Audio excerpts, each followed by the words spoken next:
नमस्कार, देवभूमि समाचार देख रहे हैं आपके साथ मैं हूं ऋतु। बुलेटिन की शुरुआत करेंगे बड़ी खबर के साथ। देहरादून से बड़ी खबर, सीएम पुष्कर सिंह धामी का कार्यक्रम आज एचडीएफसी से दी जा रही जोशीमठ के लिए आपदा राहत सामग्री का फ्लैग ऑफ करेंगे।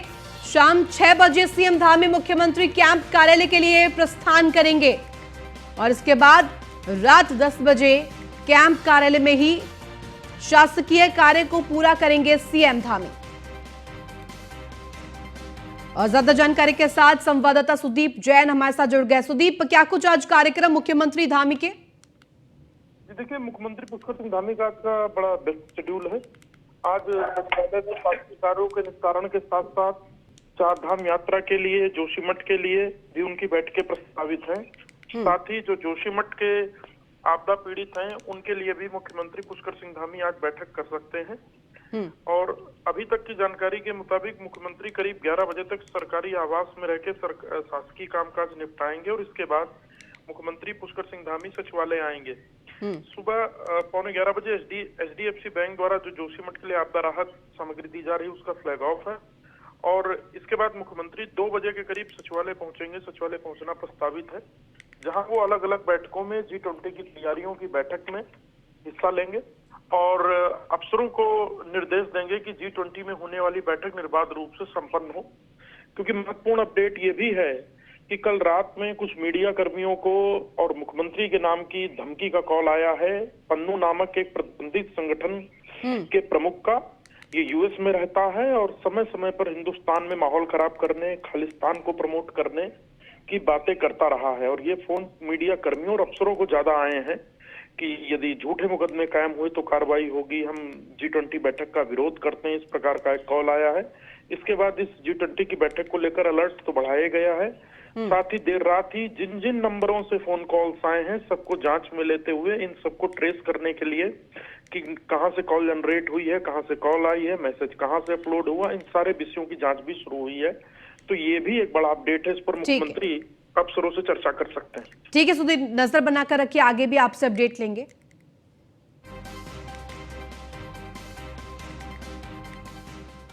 वहीं मुख्यमंत्री पुष्कर सिंह धामी परिवार सहित उत्तराखंड उत्तर प्रदेश सीमा पर स्थित डाटकाली मंदिर पहुंचे, जहां सीएम धामी ने परिवार सहित पूजा अर्चना कर मां का आशीर्वाद लिया। इस मौके पर सीएम धामी ने कहा कि नवरात्रों के चलते मां का आशीर्वाद लेने मंदिर पहुंचा हूं। मैं सभी के कुशल होने की मंगल कामना करता हूं, साथ ही प्रदेश विकास की राह पर आगे बढ़े, यही मां से प्रार्थना करता हूं। इसके साथ ही उन्होंने कहा कि हम पूरे प्रदेश में नारी शक्ति सम्मान कार्यक्रम पूरे कर रहे हैं ताकि नवरात्र के चलते देवी देवताओं का पूरे प्रदेश वासियों को आशीर्वाद प्राप्त हो सके। और बता दें कि पूजा अर्चना के बाद सीएम धामी ने एलिवेटेड और राष्ट्रीय राजमार्ग में हो रहे निर्माण कार्यों का जायजा भी लिया।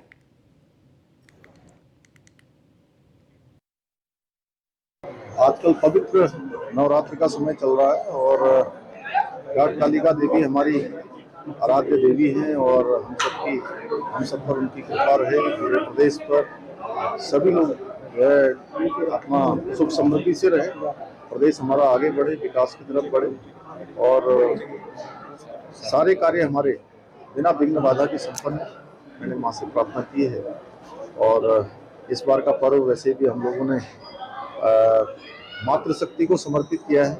उत्तराखंड सरकार की तरफ से भी प्रत्येक जगह पर हर जिले में इस प्रकार के हवन पूजन के कार्यक्रम चल रहे हैं, तो आज मैं भी यहाँ पर आकर।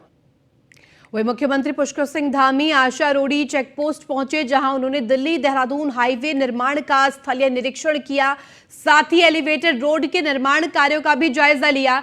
इस दौरान NHAI के अधिकारी विजय मौके पर मौजूद रहे। वहीं सीएम धामी ने कहा कि यह मार्ग उत्तराखंड के लिए बहुत ही महत्वपूर्ण है। इसके बन जाने से देहरादून से दिल्ली पहुंचने में मात्र 2 से 2.5 घंटे तक का ही समय लगेगा। साथ ही सीएम धामी ने संबंधित अधिकारियों को यह निर्देशित किया है कि इस काम को तय सीमा से पूरा कर लिया जाए, तय समय से पूरा किया जाए और जल्द इसे पूरा करने की कार्रवाई करें। साथ ही गुणवत्ता का भी विशेष ध्यान रखा जाए। आपको बता दें कि तय समय से निर्माण पूरा करने के लिए NHAI के सामने एक बड़ी चुनौती अब सामने भी देखी जा रही है।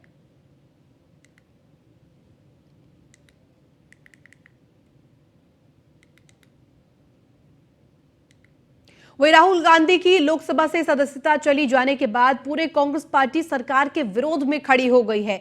जगह जगह पूरे प्रदेश में सत्याग्रह किया जा रहा है। कांग्रेस बीजेपी सरकार पर तानाशाही रवैया अपनाने का आरोप लगा रही है और साथ ही लोकतंत्र को खतरे में बता रहे हैं। वहीं कांग्रेस के रवैये को लेकर मुख्यमंत्री पुष्कर सिंह धामी का कहना है कि सत्याग्रह किस लिए किया जा रहा है, ये समझ से परे है। ये तो माननीय न्यायालय को का दिया हुआ आदेश है जिसका पालन हो रहा है और मुझे लगता है कि न्यायालय के आदेश पर किसी को कोई शक नहीं होना चाहिए। कांग्रेस का ये सरासर राजनीतिक प्रपंच है। न्यायालय के चूंकि सत्याग्रह अब वो किसके खिलाफ कर रहे हैं, चूंकि इसमें तो न तो लोकसभा अध्यक्ष जी ने उनकी सदस्यता को वो किया है, न सरकार ने किया है। ये तो माननीय न्यायालय का आदेश है और न्यायालय चूंकि भारत की विधि व्यवस्था पर जो भी लोग विश्वास रखते हैं उनको विधि व्यवस्था को मानना चाहिए। ये मैं समझता हूँ कि इस प्रकार का ये अनावश्यक रूप से जो है जो राजनीतिक प्रपंच है वो नहीं करना चाहिए, क्योंकि इसमें किसी की भूमिका नहीं है। ये तो माननीय न्यायालय का दिया हुआ आदेश है। वहीं अगली खबर रुद्रपुर से, जहां रुद्रपुर के गांधी पार्क में कांग्रेस जनों ने धरना दिया और राहुल गांधी की सदस्यता समाप्त किए जाने पर रोष जताया। बता दें कि कांग्रेसियों ने गांधी पार्क में धरना दिया, साथ ही राष्ट्रपिता महात्मा गांधी की प्रतिमा पर माल्यार्पण भी किया। इस दौरान दर्जनों कांग्रेसी कार्यकर्ता इस दौरान यहां पर शामिल रहे। वहीं कांग्रेस के उपनेता प्रतिपक्ष भुवन कापड़ी ने कहा कि केंद्र की सरकार लोकतंत्र की हत्या करने का काम कर रही है। केंद्र सरकार का काम आवाज उठाने वालों को जेल में डालना बन गया है। जिन जिन ने केंद्र के नेताओं के खिलाफ अपनी आवाज उठाई है, इनके द्वारा उन्हें जेल में डालने का कार्य किया गया है।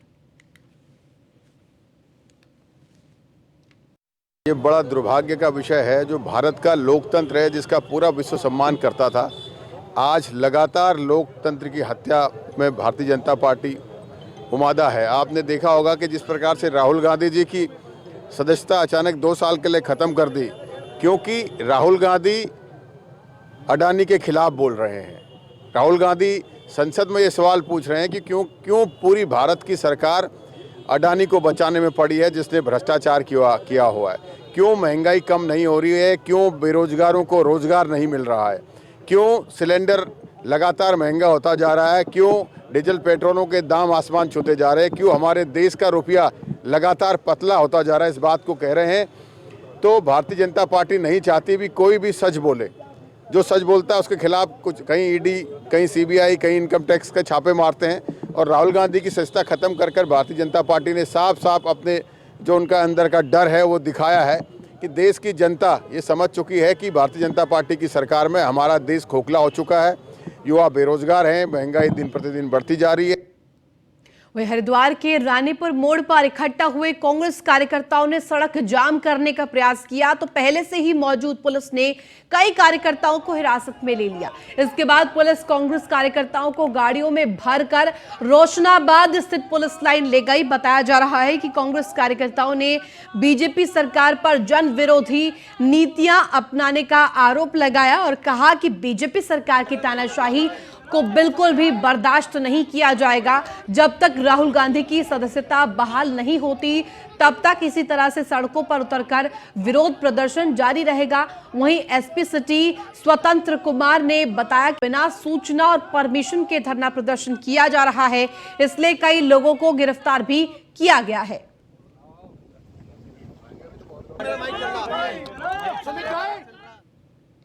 जिस तरह से पूरे देश में माहौल बन गया है, हर तरफ जहां भी देखो भ्रष्टाचार, उस पर कोई बात नहीं होती है, बेरोजगारी पे कोई बात नहीं होती है। और हमारे लोकप्रिय नेता राहुल गांधी जी अगर संसद में कोई बात रखना चाहते हैं तो उनको बोलने का मौका नहीं दिया जाता है। तो ऐसे में हम सब लोगों ने आज ये फैसला लिया था कि आज हम यहाँ पर धरना देंगे और हम चक्का जाम भी करेंगे।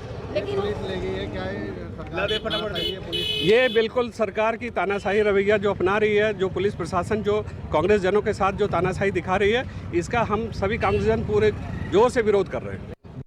देखिए, इनका प्रदर्शन था लेकिन ये कहीं से परमिशन नहीं लिए थे और धारा 144 लगी हुई है एग्ज़ाम को ध्यान में रखते हुए। तो ये आसपास स्कूल भी हैं, तो ये एक तरह से अवैधानिक था। इनको मना भी किया गया था कि अगर आप लोगों को कोई भी धरना प्रदर्शन करना है तो जो प्रोसेस है उसके तहत आप परमिशन प्राप्त करें, उसके उपरांत ही ये कार्य करें। इनके द्वारा माना नहीं गया, इसलिए इनको एहतियातन गिरफ्तार किया गया और मजिस्ट्रेट के सामने पेश किया जाएगा। आगे की कार्रवाई वहीं से की। कितने लोग थे, क्या कार्रवाई की?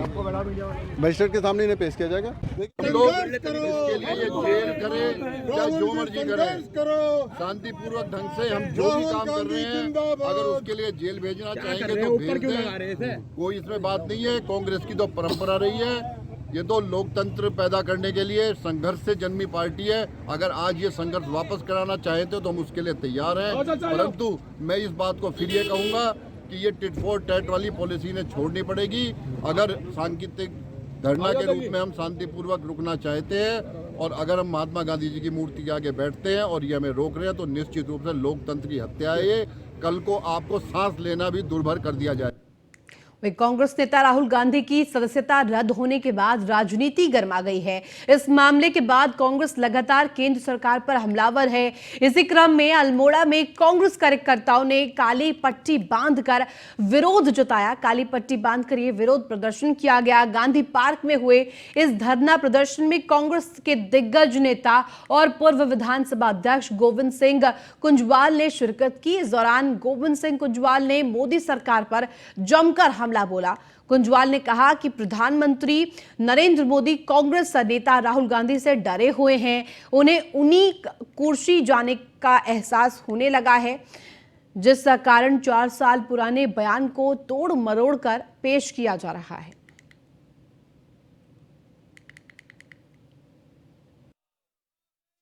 तंत्र को मोदी जी के आने के बाद जिस तरह से कमजोर करने का प्रयास किया गया है, और मैं समझता हूँ हमारे राष्ट्रीय कांग्रेस पार्टी के अध्यक्ष के ऊपर जो इस समय कार्रवाई हुई उनको लेकर के, वह लोकतंत्र की इतिश्री है। तो इसलिए मेरा ये मानना है कि अगर इस देश को बचाना है, लोकतंत्र को बचाना है, तो फिर निश्चित रूप से जो कमियां इन 9 सालों के अंतराल में भारतीय जनता पार्टी के सरकार के लक्ष्य के रूप में मोदी जी द्वारा जो की गई है, उन सबको बहुत गहराई से चिंतन हम सबको करना चाहिए, याद करना। वहीं देहरादून में गांधी पार्क में पूर्व मुख्यमंत्री हरीश रावत, पूर्व नेता प्रतिपक्ष प्रीतम सिंह सहित कांग्रेस के तमाम नेता धरना दे रहे हैं। पूर्व मुख्यमंत्री हरीश रावत ने कहा कि बीजेपी सरकार तानाशाही हो चुकी है, विपक्ष की आवाज को दबाने का काम किया जा रहा है। कांग्रेस इसके लिए आने वाले दिनों में बड़ा आंदोलन करेगी।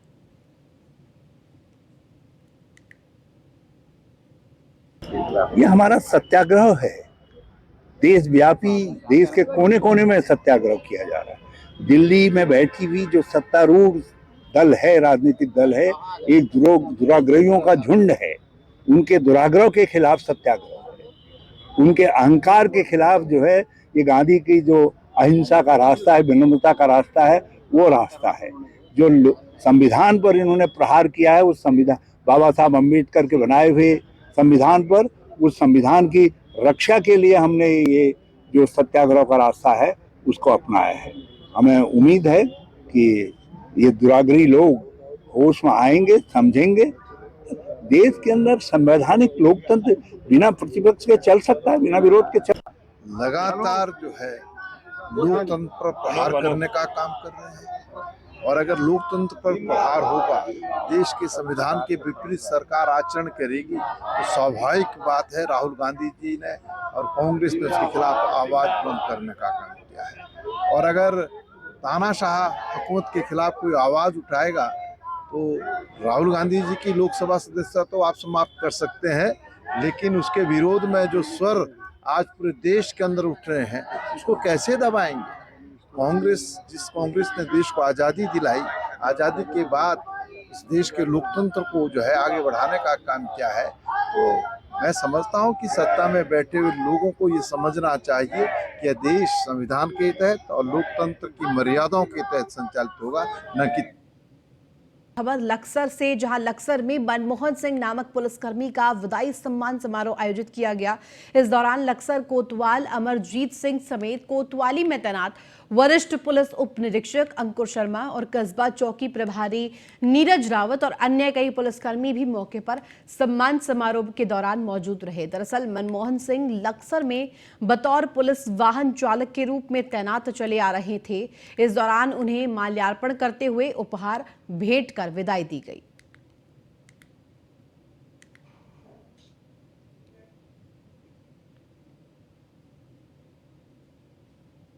वहीं उत्तराखंड आयुर्वेदिक विश्वविद्यालय में साल 2017 से साल 2020 तक गलत तरीके से हुई नियुक्तियों, सम्मान खरीदने में गड़बड़ी और वित्तीय अनियमितता की विजिलेंस जांच करवाने के लिए मुख्यमंत्री पुष्कर सिंह धामी के अनुमोदन के बाद कार्मिक और सतर्कता के साथ सचिव शैलेश बगोली ने मई 2022 को आदेश जारी किए थे, जिसके बाद विजिलेंस जांच में भ्रष्टाचार की पुष्टि हुई।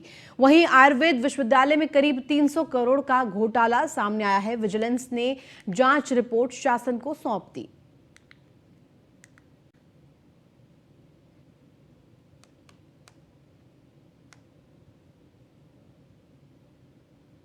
वहीं देहरादून में क्रिकेट एसोसिएशन ऑफ उत्तराखंड साल 2023-24 के लिए क्रिकेट गतिविधियों को लेकर कैलेंडर जारी कर दिया गया है। इसमें प्रदेश के कोच और खिलाड़ियों के लिए वर्कशॉप का आयोजन किया गया। साथ ही आगामी 24 अप्रैल से दून में जोनल क्रिकेट एकेडमी कैंप का भी आयोजन किया जा रहा है। इसमें नेशनल क्रिकेट एकेडमी के प्रमुख VVS लक्ष्मण खिलाड़ियों को प्रशिक्षण देने देहरादून आ सकते हैं। वहीं CAU के नवनियुक्त प्रवक्ता विजय प्रताप मल्ल ने क्रिकेट कैलेंडर की जानकारी देते हुए बताया कि आज और 27 मार्च को देहरादून की अभिमन्यु क्रिकेट एकेडमी में 2 दिवसीय नेशनल क्रिकेट एकेडमी की वर्कशॉप का आयोजन किया जा रहा है, जिसमें NCA से संबंधित कोच हिस्सा लेंगे। इसके बाद आगामी 3 से 8 अप्रैल तक अभिमन्यु क्रिकेट एकेडमी में प्रॉमिसिंग प्लेयर कैंप का आयोजन होगा, जिसमें लगभग 70 खिलाड़ी भाग लेंगे।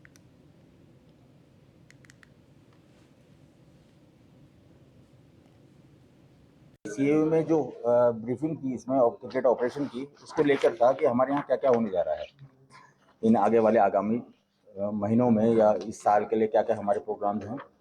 इसमें तो एक तो NCA द्वारा यहाँ पे हमारे को, जो अभी मैंने पहले भी बताया, इसमें एक तो 4 अप्रैल से 6 अप्रैल तक नहीं, पहले मैं 26-27 मार्च को NCA कोचेस वर्कशॉप है। इसका शुभारंभ होने जा रहा है। लेवल 2 कोचेस इसमें भाग लेंगे, जिसमें मनोज रावत, रवि राव नेगी, पवन पाल आदि जो हमारे CAU के लीड कोचेस हैं। इसमें लीड कोचेस के तौर पे सुजीत सुंदरम आएंगे, हेड कोच हैं जो NCA के इंडिया प्लेयर है, और राजीव दत्त जी है, और आपके अपूर्व देसाई जी हैं, हेड कोच हैं, NCA लीड कोच हैं ये लोग। इनके मार्फत वर्कशॉप की जाएगी यहाँ पे, जो जिसका वेन्यू अभिमन्यु क्रिकेट एकेडमी होगा। इसी तरह 3 अप्रैल से 8 अप्रैल तक 7 दिन का कैंप लग रहा है ACA में। वहीं उत्तराखंड में मौसम का मिजाज बिगड़ने से फसलों को तो नुकसान हुआ ही है, साथ ही आकाशीय बिजली गिरने से भी भारी हानि हुई है। मिली जानकारी के मुताबिक उत्तरकाशी जिले के डुंडा देवी धार खट्टूखाल में देर शाम आकाशीय बिजली गिरने से 350 से ज्यादा बकरियों की मौत हो गई। ग्रामीणों ने घटना की सूचना जिला प्रशासन सहित आपदा प्रबंधन विभाग को दी। सुबह क्षति का आंकलन और मौत के कारणों की जानकारी के लिए प्रशासन और पशु चिकित्सा विभाग की टीम मौके पर पहुंची। बता दें कि जंगलों में आकाशीय बिजली गिरने के बाद लोग अब दहशत में आ गए हैं।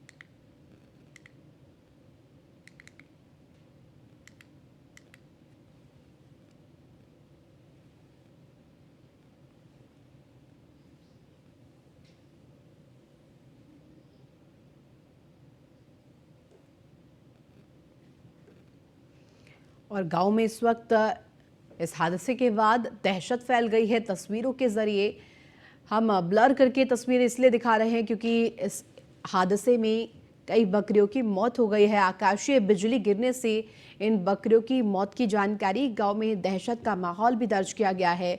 देहरादून से तस्वीरें आपको दिखा रहे हैं। तेज बारिश ने जहां एक और त्राहिमाम मचाया हुआ है, तबाही मचा रही है। तेज बारिश के चलते लोगों को काफ़ी परेशानियों का सामना करना पड़ रहा है। वहीं दूसरी तरफ आकाशीय बिजली गिरने से भी तमाम हानियां पहुंच रही है। गांव में दहशत का माहौल, क्योंकि इतनी भारी संख्या में बकरियों की मौत से इस वक्त आसपास के इलाके में हड़कंप है। आकाशीय बिजली गिरने से ये जानकारी प्राप्त हुई है कि बकरियों की मौत हुई।